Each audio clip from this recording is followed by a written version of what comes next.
الحمد لله رب العالمين والصلاة والسلام على سيد الأنبياء والمرسلين وعلى آله وأصحابه وذرياته أجمعين أما بعد. ام المؤمنین عائشہ صدیقہ رضی اللہ عنہا فرماتی ہیں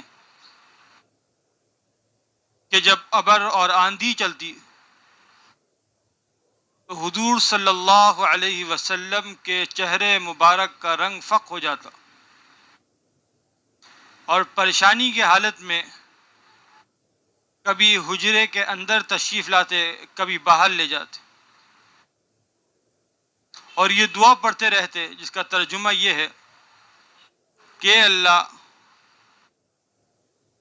یہ جو ہوا چل رہی ہے، اس ہوا کی اور جو کچھ اس میں ہے، یعنی بارش وغیرہ، اور جس غرض سے بھیجی گئی ہے، ان تمام کی خیر و بھلائی چاہتا ہوں.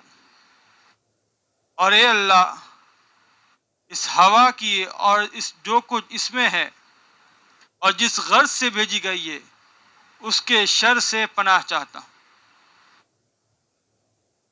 جب تک بارش نہیں ہوتی، آپ صلی اللہ علیہ وسلم کے چہرے پر پریشانی کے آثار رہتے، اور جب بارش ہو جاتی تو پھر آپ صلی اللہ علیہ وسلم کو اطمینان ہوتا. فرماتی ہیں کہ میں نے عرض کیا کہ یا رسول اللہ، جب ابر اور باد و باران ہوتا ہے تو لوگ خوش ہوتے ہیں کہ بارش ہونے والی ہے، موسم خوشگوار ہو جائے گا. آپ پریشان ہو جاتے ہیں. تو آپ صلی اللہ علیہ وسلم نے ارشاد فرمایا، مفہوم ہے حدیث کا،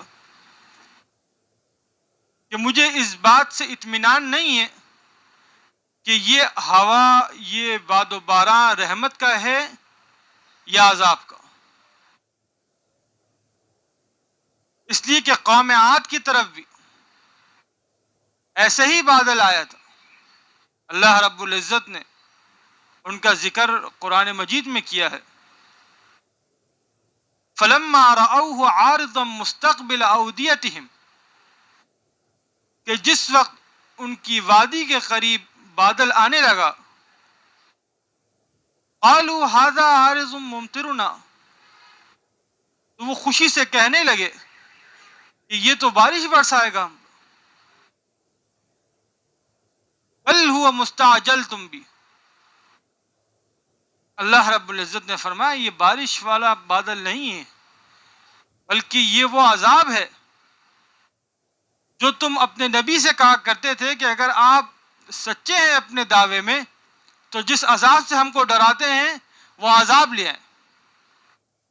بل هو مستعجلتم، یہ تو وہ عذاب ہے. حضور صلی اللہ علیہ وسلم جب آندھی چلتی تو بڑے پریشان ہو جاتے، حالانکہ اللہ رب العزت نے آپ کو یہ خوشخبری سنا دی ہے کہ آپ کے ہوتے ہوئے اور آپ کی غیر موجودگی میں جب تک آپ کی امت استغفار کرتے رہے گی ان پر عذاب نہیں ہے. آپ صلی اللہ علیہ وسلم سید الاولین والآخرین، ساری کائنات آپ صلی اللہ علیہ وسلم کے لیے بنائی گئی. اس کے باوجود اللہ رب العزت سے اتنا تعلق اور اللہ رب العزت سے ایسا خوف الہی اتنا زیادہ تھا کہ پریشانی رہتی تھی ہر وقت. اللہ رب العزت کا خوف خدا، خوف الہی ایک ایسی صفت ہے کہ جب انسان کے اندر یہ آ جائے تو انسان کے لیے تمام گناہوں سے بچنا آسان ہو جاتا، تمام برائیوں سے بچنا آسان ہو جاتا. آج دنیا بھر میں جہاں پر بھی فساد ہو رہا ہے، جھگڑا ہو رہا ہے، کوئی کسی کی بے عزتی کر رہا ہے، کوئی کسی کا مال لے رہا ہے، کوئی کسی پر ظلم کر رہا ہے، کوئی کسی کے ساتھ زیادتی کر رہا ہے. ان سب کی وجہ کیا ہے؟ اللہ کا خوف دل میں نہیں. جس وقت یہ خوف دل میں آ جائے گا تو انسان بازار میں بھی ہو، کہیں پر بھی ہو، اس کی نظریں جھکی ہوں گی. اس کے لیے گناہوں سے بچنا پھر مشکل نہیں رہے گا، اور جب یہ خوف دل سے نکل جائے گا تو مسجد میں بھی بیٹھا ہوا ہو، اس کی نظریں دروازے سے باہر غیر محرم پر پڑ رہی ہوں۔ اللہ رب العزت ہمیں اپنا خوف عطا فرمائے۔ اللہ رب العزت نے قرآن مجید میں اپنی چند نشانیوں کا ذکر فرمایا، جن کو ہر انسان دیکھتا ہے، ہر انسان مشاہدہ کرتا ہے۔ اللہ رب العزت فرماتے ہیں الم نجعل الارض مہادا، کیا ہم نے زمین کو بچھونا نہیں بنایا، والجبال اوتادا، اور پہاڑوں کو کیل میخیں، وخلقناکم ازواجا، اور پیدا کیا تم کو جوڑے جوڑے، مرد بھی پیدا کیے، عورت بھی پیدا کرے، وجعلنا نومکم سباتا، اور بنایا تمہاری نیند کو راحت کا ذریعہ۔ نیند اللہ رب العزت کی ایسی نعمت ہے، اتنی عظیم نعمت ہے کہ انسان اگر غور کرے تو سارا سکون، ساری راحت اس دین سے جڑی ہوئی ہے۔ اور یہ ایسی نعمت اللہ رب العزت نے اتنی بڑی نعمت کو عام کر دیا، ہر ایک کو عطا کی، کافر کو بھی عطا کی، مسلمان کو بھی عطا کی، بادشاہ کو بھی عطا کی، غریب کو بھی عطا کی، مزدور کو بھی عطا کی، عالم کو بھی دی، جاہل کو بھی دی، انسانوں کو بھی دی، جانوروں کو بھی، سب پر یہ نیند مسلط کر دی اللہ رب العزت نے۔ یہ نیند کی نعمت سے نوازا ہوں۔ اور پھر فرمایا وجعلنا اللیل لباس، خالی نیند کی نعمت سے نہیں نوازا، بلکہ نیند کے لیے راحت اور سکون کے لیے جو ماحول کی ضرورت تھی وہ ماحول بھی عطا کیا، اور بنایا رات کو لباس، کہ اگر روشنی، جیسا انسان اندھیرے میں سوتا ہے، روشنی ہو، بہت زیادہ شور شرابہ ہو تو سونا اس کے لیے دشوار ہو جائے گا، تو اس نیند کی نعمت کے لیے جو ماحول کی ضرورت تھی وہ ماحول بھی عطا کیا۔ اب اگر ایک آدمی سو رہا ہے، دوسرا برابر میں بیٹھا شور مچا رہا ہے، یا روشنی ہے بہت زیادہ، تو اس کو کہاں نیند آئے گی؟ یا کچھ سو رہے ہیں، کچھ جاگ رہے ہیں، تو سونے والوں کی نیند بھی خراب ہوگی۔ تو نعمت ایسی عطا کی کہ سب کو ایک ساتھ نیند آ جاتی ہے اور سب سو جاتے ہیں، سب کو راحت مل جاتی ہے۔ پھر فرمایا وجعلنا النہار معاشا، پھر اس راحت کے مزید، اس راحت کو مزید بڑھانے کے لیے فرمایا وجعلنا النہار معاشا، دن کو معاش کا ذریعہ بنایا، کہ اگر انسان معاش حاصل نہیں کرے گا تو یہ نیند ہی موت بن جائے گی اس کی۔ تو معاش کی ضرورت بھی تھی، تو معاش کے لیے ایک بہترین معاش کا بھی ذکر اللہ رب العزت نے کیا، جن کو معاش کا ذریعہ بنا دیا۔ وجعلنا سراجا وہاجا وانزلنا من المعصرات ماء ثجاجا لنخرج به حبا ونباتا وجنات الفافا، کہ بادل سے پانی برساتا ہے، بادل سے پانی برستا ہے، معصرات، معصرہ کی جمع ہے، اس بادل کو کہا جاتا ہے کہ جو ابھی برسنے والا ہو۔ آپ بارش سے پہلے دیکھیں کیسی زمین بالکل بنجر ہوتی، بیاباں ہوتی ہے، اور اس زمین پر جب بارش پڑتی ہے تو وہی زمین ہری بھری ہو جاتی ہے، سارے جنگلات، درخت وغیرہ کھلکھلانے لگتے ہیں۔ تو یہ کون کر رہا ہے؟ یہ اللہ رب العزت کی نشانی ہے ساری۔ ان تمام نشانیوں کو ذکر کرنے کے بعد اللہ رب العزت نے فرمایا انسان اس بات سے غافل نہ ہو کہ یہ ہمیشہ رہے گا، بلکہ ان یوم الفصل کان میقاتا، فیصلے کا دن ایک معین وقت، یعنی قیامت کا دن، یہ ایک معین وقت ہے، یہ ایک نشانی ہے۔ ان جو نشانیاں جو تم دیکھتے ہو نشانیوں کو، یہ بھی ہماری نشانی ہے، اور وہ بھی ایک نشانی ہے ہماری جس کو تم ابھی نہیں دیکھ رہے۔ فیصلے کے دن سے مراد قیامت کے دن۔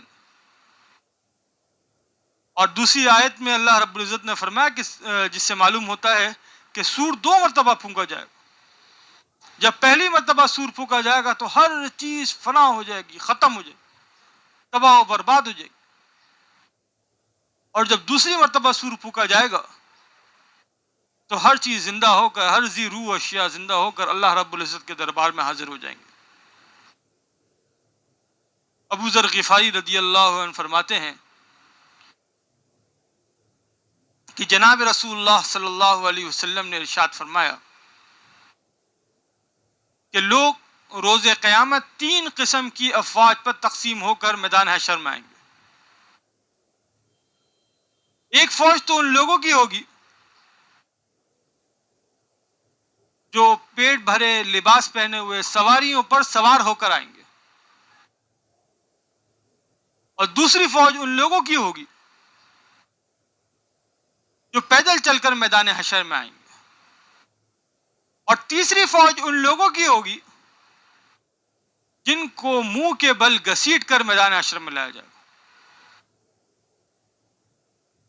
تو اللہ رب العزت نے انسان کو یہ بتا دیا کہ تمہارے رہنے کا وقت ایک حد تک، اس کے بعد اس دنیا سے تعلق ختم ہو جائے گا، منتقل ہو جائے گا انسان۔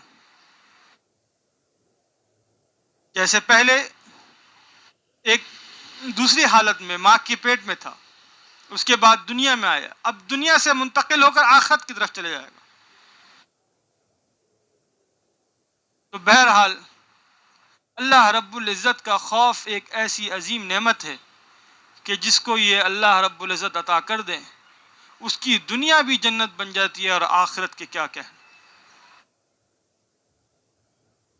ابو بکر صدیق رضی اللہ عنہ جو انبیاء کے بعد تمام لوگوں میں سب سے افضل ہے، اور پیغمبر صلی اللہ علیہ وسلم نے ان کو جنت کی بشارت عطا کری، اور یہ بھی فرمایا کہ ابو بکر جنت کی ایک جماعت کے سردار ہوں گے، اور فرمایا کہ میری امت میں سب سے پہلے ابو بکر جنت میں داخل ہوں گے۔ اس کے باوجود ابو بکر صدیق رضی اللہ عنہ کے یہ حال تھا، کبھی فرماتے کاش کہ میں کوئی درخت ہوتا جو کاٹ دیا جاتا، کبھی فرماتے کہ کاش میں مومن کے بدن کا بال ہوتا۔ ایک مرتبہ ایک جنگل سے گزر رہے تھے، دیکھا کہ ایک جانور بیٹھا ہوا ہے درخت کے سائے کے نیچے، تو اس کو دیکھ کر ایک ٹھنڈی سانس بھری اور کہنے لگے کہ تو کس قدر لطف میں کھاتا ہے، پیتا ہے، سائے میں راحت کرتا ہے، آرام کرتا ہے، اور روز قیامت تجھ سے کوئی حساب کتاب نہیں، کاش ابو بکر بھی تجھ جیسا ہوتا۔ یہ اللہ رب العزت کا خوف تھا۔ حضرت ربیعہ اسلمی رضی اللہ عنہ فرماتے ہیں کہ ایک مرتبہ ابو بکر صدیق رضی اللہ عنہ سے بات چیت کرتے ہوئے کچھ بات بڑھ گئی، تو انہوں نے مجھے کوئی ایسا سخت جملہ کہہ دیا جو مجھے ناگوار محسوس ہوا، تو فوراً اس کا احساس ہو گیا اور کہنے لگے کہ تو بھی مجھے کچھ کہہ دے تاکہ بدلہ ہو جائے۔ وہ فرماتے ہیں کہ میں نے کچھ بھی نہیں کہا، خاموش رہا۔ پھر ابو بکر صدیق رضی اللہ عنہ نے فرمایا اگر تم نہیں کہو گے تو میں حضور صلی اللہ علیہ وسلم سے جا کر شکایت کر دوں گا۔ پھر بھی کچھ نہیں کہا تو اٹھ کر چلے گئے۔ بنو اسلم کے کچھ لوگ وہیں پر تھے، موجود تھے، تو کہنے لگے یہ بھی اچھی بات ہے، پہلے خود ہی ایسا لفظ کہا جس سے تکلیف محسوس ہوئی، اور پھر خود حضور صلی اللہ علیہ وسلم کے دربار میں شکایت کرنے چلے گئے. تو حضرت ربیعہ اسلمی رضی اللہ عنہ نے ان سے کہا آپ جانتے بھی ہیں ابو بکر کون ہے؟ یہ اللہ کے رسول کے چہیتے صحابی ہیں. یہ ناراض ہو گئے تو اللہ کے رسول مجھ سے ناراض ہو جائیں گے، اور اللہ کے رسول ناراض ہو گئے تو اللہ ناراض ہو جائیں گے، اور اللہ تعالیٰ کی ناراضگی میں ربیعہ کی ہلاکت میں کوئی تردد نہیں رہے گا. پھر فرماتے ہیں جا کر میں نے سارا قصہ آپ صلی اللہ علیہ وسلم کو سنایا تو آپ صلی اللہ علیہ وسلم نے فرمایا تم نے صحیح کہا، کچھ نہیں کہا. تمہیں یہ جواب میں یہ کہہ دینا چاہیے کہ اللہ ابو بکر کو معاف فرما دے. کہ اللہ رب العزت کا کس قدر خوف تھا کہ ایک معمولی سا کلمہ زبان سے نکل گیا، جوش میں آ کر کہہ دیا تو اتنا احساس ہوا کہ یہ بدلہ لینے کا یہ کلمہ میرے لیے آخرت میں پکڑ کا سبب نہ بن جائے. آج ہم سینکڑوں کلمات ایسے بول دیتے ہیں، ایسی باتیں کسی کے ساتھ کر دیتے ہیں جو دل دکانے والی ہوتی ہیں، تکلیف پہنچانے والی ہوتی ہیں، اور ہمیں اس چیز کا احساس بھی نہیں ہوتا کہ اس کا حساب ہمیں دینا پڑے گا آخرت میں. میرے عزیز دوستوں بزرگوں، یہ اللہ کا خوف بہت بڑی نعمت. اللہ کا خوف اللہ سے مانگنا چاہیے.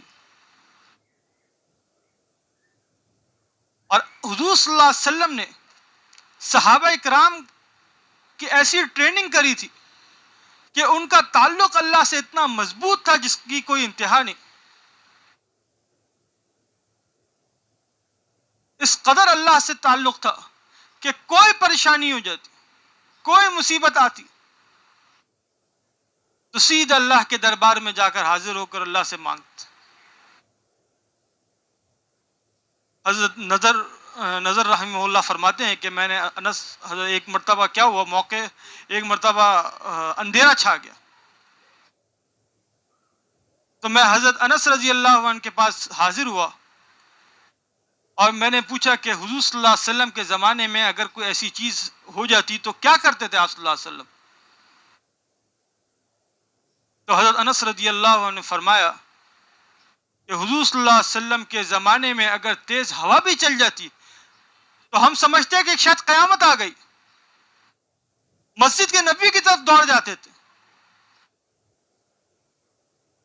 آج بڑی سی بڑی مصیبت آ جائے، بڑی سی بڑی تکلیف آ جائے، ہم ایک دوسرے کو تانے دیتے رہتے ہیں، ایک دوسرے کو برا بھلا کہتے رہتے ہیں.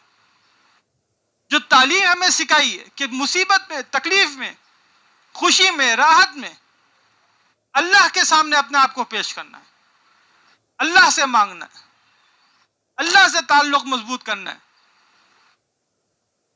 بجائے اللہ سے تعلق مضبوط کرنے کے ہم ایک دوسرے پر الزام لگاتے رہتے ہیں، اس نے یہ کر دیا، اس نے وہ کر دیا. سب کام اللہ رب العزت کے حکم سے ہوتے ہیں اور اللہ رب العزت ہر کام کو صحیح کرنے پر قادر ہے. آپ کے اوپر اگر کوئی پریشانی آئی ہے، کوئی مصیبت آئی، کوئی تکلیف آئی، 2 رکعت نفل پڑھیں، اللہ سے مانگے یا اللہ یہ پریشانی آ گئی، یہ مصیبت آ گئی، یہ ہٹ نہیں رہی ہے اور آپ قادر مطلق ہیں، آپ اس پریشانی سے میری نجات عطا کریں، مجھے نجات عطا فرمائیں. یہ حضور صلی اللہ علیہ وسلم کی تعلیم ہے جو امت کو دی گئی ہے. اللہ رب العزت ہمیں ان باتوں پر عمل کرنے کی توفیق عطا فرمائے. وآخر دعوانا الحمدللہ رب العالمین.